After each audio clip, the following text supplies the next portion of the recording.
مطابق امر پرزیدنت جمهوری تاجیکستان از 15 سپتامبر سال 2011 و جدول تصدیق نموده رئیس ولایت سوغد آید به برگزاری نشست‌های مطبوعاتی در مقامات اجرای حاکمیت دولتی شهر و ناحیه‌ها، سرریاست و ریاست‌ها، تشکیلات و اداره‌ها و مؤسسه‌ها، نشست مطبوعاتی رئیس شهر اسفره بهاودین بهادرزاده با شرکت نمایندگان وسایط اخبار عمومی محلی و ولایتی و جمهوریوی برگزار گردید. با نظر داشته آنکه قبل از آغاز این نشست به هر یکی از اشتراکداران آن ورقه اطلاعاتی آید به نتیجه های رشد اقتصادی و اجتماعی شهر اسفره در نیم ساله اول سال 2022 دسترس گردیده بود، رئیس شهر به طور مختصر وابسته به موضوع اطلاع پیش آورد. ضمناً گفته شد که در دوره حساباتی نقشه قسمی درآمد بودجت محلی 104% تامین گردیده. به بودجت به جای 70 میلیون و 588 هزار سامانی 73 میلیون و 354 هزار سامانی وارد کرده شد که نسبت به نقشه 2 میلیون و 766 هزار سامانی و در مقایسه با نشانداد همین دوره سال گذشته 6 میلیون و 579 هزار سامانی زیاد می باشد.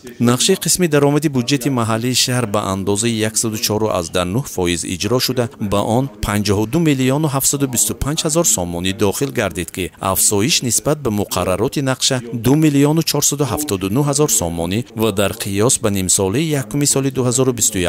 7 میلیون و 724 هزار سامانی را تشکیل نمود. از حساب سه نمود اندازهای تنظیم شونده به بودجت جمهوریوی 20 میلیون و 629 هزار سامانی وارد شده، نقشه آن 101% و یا به مبلغ 287 هزار سامانی بر زیاد اجرا کرده شد. در دوره حساباتی به مبلغ عمومی 245 میلیون سامانی محصولات صنعتی استحصال کرده شد که نسبت نیم ساله یکم سال گذشته 73.1 میلیون سامانی زیاد بوده، سرعت رشد استحصالات 142.5% تأمین گردید. در سکتور خصوصی استحصال محصولات صنعتی 59.8 میلیون سامانی و حجم خدمترسانی برق و آب و کانالیزاسیا 27.4 میلیون سامانی را در بر گرفت که در قیاس با نشانداد سال گذشته متناسباً 186 میلیون سامانی و 71.2 هزار سامانی زیاد است. رئیس شهر بهاودین بهادرزاده از نشاندهنده‌های استحصالی جامعه‌های مهنتی، جمعیت‌های سهامی کشاده، کارخانه کیمیاوی، انگشت، جمعیت‌های داروی محصولات محدود اسفره فود، نور فود، صبح وطن، برکت اسفره، زواد سمنت براری، علی ابریکات، آرا و شفی تیجی که سرعت رشد استحصال محصولات را از 125 تا 400% تامین کرده اند با قناعتمندی یادآور شد. کشاورزان شهر جهت تامین رشد ساحه تدبیرهای سودمند اندیشیده مجموع محصولات کشاورزی را در نیم ساله یکم سال جاری در همه شکل‌های خواجگیداری به 232 میلیون سامانی رسانیده اند که با 117.5% سال 2021 برابر می باشد. در ساحه‌های رستنی پروری به مبلغ 115.1 میلیون سامانی و چارواداری 116.9 میلیون سامانی محصولات استحصال کرده شده، سرعت افزایش متناسباً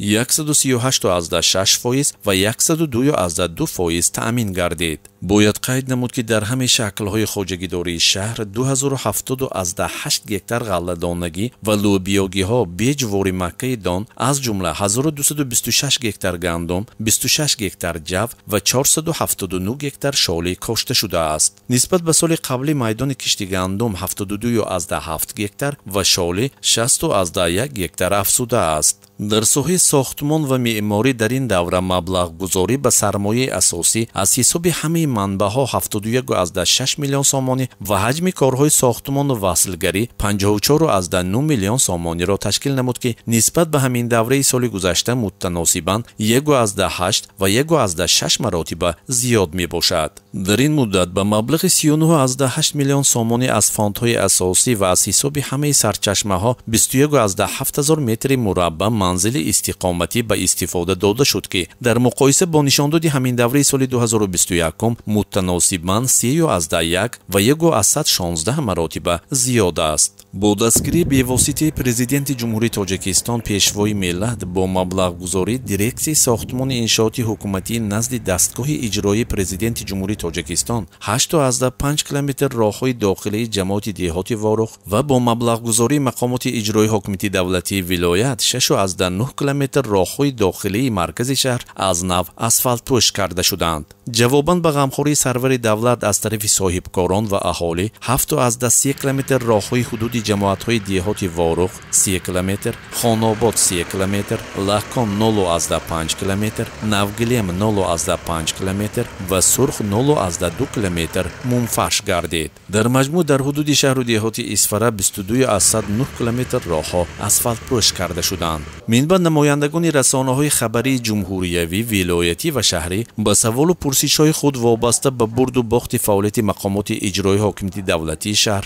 мушкилоти иқтисодию иҷтимоӣ мавҷуда, рушди саноат ва кишоварзӣ, раванди бунёди корхонаҳои истеҳсолӣ ва таъсиси ҷойҳои нави корӣ, таъмини муассисаҳои маориф ва тандурустӣ бо кадраҳо, вазъи минтақаҳои назди сарҳадӣ, раванди барқарорсозии манзилҳои истиқоматӣ дар пейи муноқишаҳои марзӣ хароб гардида, дастгирии оилаҳои нафарони дар пейи ин муноқишаҳо ба ҳалокат расида, ба кор андохтани чоҳҳои амудӣ дар ҷамоати деҳоти Чоркӯҳ ва таъмини аҳолии мавзеъҳои назди сарҳадӣ бо оби полезӣ, сатҳи равобити корхонаҳои саноатии шаҳр бо корхонаҳои ҳамсони хориҷӣ, нақшаву ниятҳои минбаъдии созандаю ободкоронаи роҳбарияти шаҳр ва амсоли ин посухҳои мушаххас гирифтанд. дар нишаст намояндаи мақомоти иҷроияи ҳокимияти давлатии вилояти Суғд Сулаймон Қосимзода ҳузур дошт.